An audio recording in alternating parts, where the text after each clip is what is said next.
Kenya's inflation rate. I think that is at its highest level since 2011. Inaweza kuwa ni transport imechangia kwa sababu upande wa mafuta. And I'm expecting to stay a few more hours just to get a feel. Just in the country. Uenda kwa mesa kuweka ukawe sukari ama majani ama ulipe. Hakuna pesa. Niko njaa hata siwezi karanga. Hello, my name is Joy. And I'm Stephanie. And we are from Nusuru Kenya Campaign.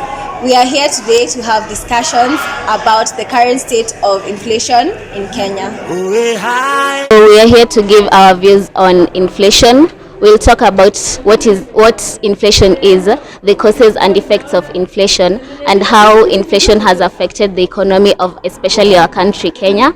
And we'll also talk about the examples, and we'll also talk about how to curb this inflation. So according to me, inflation is the persistent increase in the price levels of goods and services in an economy. In my point of view, I'll say that inflation is an economic risk that should at all times try to be curbed. I'll also say that the inflation affects the monetary value of the country, and it also decreases the currency of a country. According to me, inflation is the general increase in price levels of goods and services. And I'm going to start with the causes. The first cause of inflation is the increase in money supply. We all know money supply is controlled by the Central Bank of Kenya, which is the CBK. Demand is high and the supply is low. The suppliers tend to take advantage of that situation and tend to increase the price of those commodities, hence leading to inflation. Another cause of inflation is the increase in demand. At times you find that the demand of goods and services in a country are increasing while the supply of these goods and services are remaining constant. In such a case, you find that the prices of goods and services will increase, then causing an inflation. Another cause of inflation is the reduction in supply chain. This can be seen in the increase in the prices of the raw materials which manufacturers and producers use in their companies in producing these goods and services. This in turn increases the price levels of these commodities that they are producing in their companies, which causes the producers to push the high costs to the consumers consuming the products and services, and this causes the inflation to rise. We're going to discuss the possible ways to reduce inflation or curb inflation. One possible way we can reduce or curb inflation is government giving subsidies to manufacturing companies, which in turn reduces the cost of production, which leads to the decrease in the prices of goods and services, that is deflation. Another way to reduce inflation is by formulating monetary policies such as increasing their interest rates. When interest rates increases, the borrowing becomes expensive. Hence, borrowers tend to borrow less, and hence their consumption decreases, leading to low demand, hence decreasing the prices of goods and services. In addition to that, wages and price control is another way that can be used to reduce inflation. The government introduces policies in which they control the wages and the prices of goods in the market. Taking an example of the demand pull inflation, the prices of the goods are reduced, hence causing a decrease in inflation. Sitasimama maovu ya kitawala, sitasimama maovu ya kitawala. My name is from Nusuru Kenya, and we are doing a campaign. We're doing a campaign today on the economic state of Kenya. What is going on is that we based our objective on enabling current meeting solutions. So our first objective was to eradicate privatization our target is to eradicate inflation, because if these funds are public owned, then they can help us in circulation within the economy. Then our main objective is obviously to minimize inflation. Then our last objective is to gradually remove the restrictions of the pandemic. We know that there are three main pandemics that led to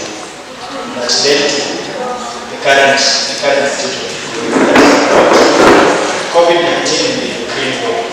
Undugu ni kufaana, sitasimama maovu ya kitawala, sitasimama maovu ya kitawala. So inflation is where there is an upward change in the price of a commodity. Say if you're buying rice at X amount, let's say 10 Kenya shillings, and it moves to 12 Kenya shillings per unit. So the increase in price is what we call inflation. It's typically driven by different factors, maybe a change in input prices. Let's say, for instance, currently in Kenya we see there's an increase in cost of electricity because of drought. You find we are heavily reliant on water to produce electricity. Now we have to buy crude oil, diesel for alternative. It comes with an expense. So the raw materials input has changed. So as a result, what is passed to the consumer is an increase in price. So that's what inflation is. When you have a market where because what privatization does is try to move money from the economy. So when you have a surplus of money in the economy, you tend to see prices going high because people have more purchasing power. If you have an economy where the savings culture is high, so savings culture can be in different forms. So privatization gives a platform where people can invest in public entities, which government has reduced its shareholding and people can get more money. So what that does impact is the government gets money to further the investments or even to grow those businesses, but then you reduce the amount of money that's actually in supply within the economy. So that will in the long term, it will have a deflation impact. What we produce in the country, we only manage to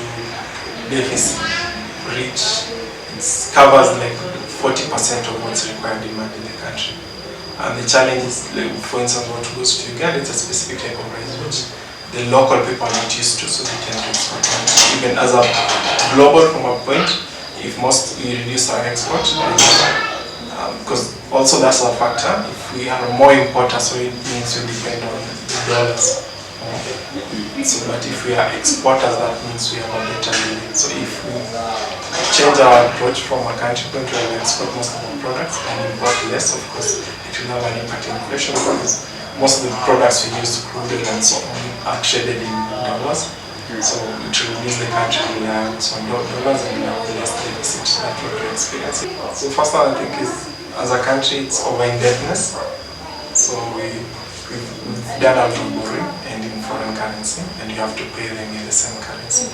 So the dollar is strengthening, the currency is weakening. So eventually, because it means we are stressing the economy per se. So it's here to reduce external, manage our debt level enough by sealing any loopholes, revenue leakage, carriers collecting revenues, and how even our expenditures in solving for more, prioritizing some of the expenditures that actually as a country need to take.